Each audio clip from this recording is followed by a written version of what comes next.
The NFC should have a lot of teams that are on their way up, but they could have some teams that are on their way down. It's a great article by Kevin Stott here at SBR Forum, highlighting some teams that he thinks could be on their way up and down, and I'm here to highlight a few that I agree with completely of his assessment. We'll start with some NFC teams that could be trending upward this season, starting off with the St. Louis Rams, a team that is really going to rely on running the football. Every time you watch the St. Louis Rams, and probably for my own sake, I'm going to have Pink Floyd's Run Like Hell stuck in my head because they are absolutely going to rush the football and play defense. A Jeff Fisher staple on how to play football in the NFL, and it should be a very good time to trend upward with the Rams. Of course, they have Nick Foles. They have a quarterback now.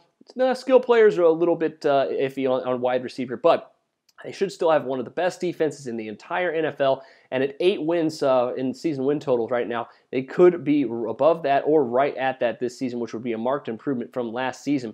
Even though they still play in one of the toughest divisions in football, the St. Louis Rams are absolutely on their way upward, and with the dual running attack that they have coming in this season, I am absolutely on board with the St. Louis Rams improving from last season. Another team that could be vast improved from last season is the Minnesota Vikings, a young team in the NFC North, a division that other than the Packers should be down this year, and if Teddy Bridgewater can come in and continue to play like he was at the end of the year, this team has the ability to win a lot more games. Obviously, Adrian Peterson should be back and running with a fury this season. They brought in Mike Wallace to give them a little bit of a deep threat, and this team obviously has the ability to come in and not potentially win the division, but I think the Vikings could threaten to make one of the wild card spots in the NFC this season. They have to really improve on their road record from last season, which was atrocious, as well as their divisional record, which they only won 1 game in Week 17 against the Chicago Bears to avoid going winless in their division last season. But the Minnesota Vikings could definitely be trending upward so far this season.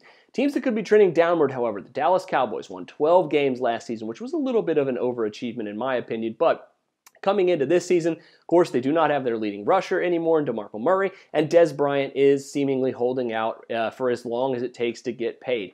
Without their 2 main skill players potentially heading into training camp and even the preseason, this could be a team that could really falter and maybe be even 10 wins or less this season in a division that should be improved as well, and especially a Cowboys schedule that looks pretty imposing as well. I'm not ready to think that the Dallas Cowboys are going to be back at 12 wins this season, but I do think they still have the ability, if they can get Dez Bryant back in the fold and figure out their running game, things to be very good. However, right now, things are looking very, very iffy in Dallas. Finally, of course, a team that's been much talked about this season, a lot of people predicting that they will be on their way downward, and I completely agree with Stott's assessment that the 49ers will be on their way down this season. They have a ton of defensive players who either left in free agency or, of course, retired.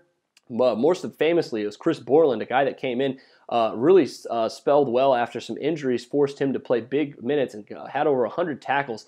But after only 1 season, he retired from the NFL, citing his long-term health as a concern. So along with that, they lost Frank Gore, they lost Michael Crabtree. This team has had a ton of turnover, and even after an 8-8 season, things might not be getting much better here in 2015. They could be only a 6 or 7 win football team here in 2015. Definitely not ready to put any sort of financial backing behind the San Francisco 49ers. But that'll do it for me this time. Make sure you check out some more of my divisional previews coming out all week, as we are almost just 7 weeks away from the kickoff of the NFL season. But for SBR Forum Videos, I'm Jordan Sharp.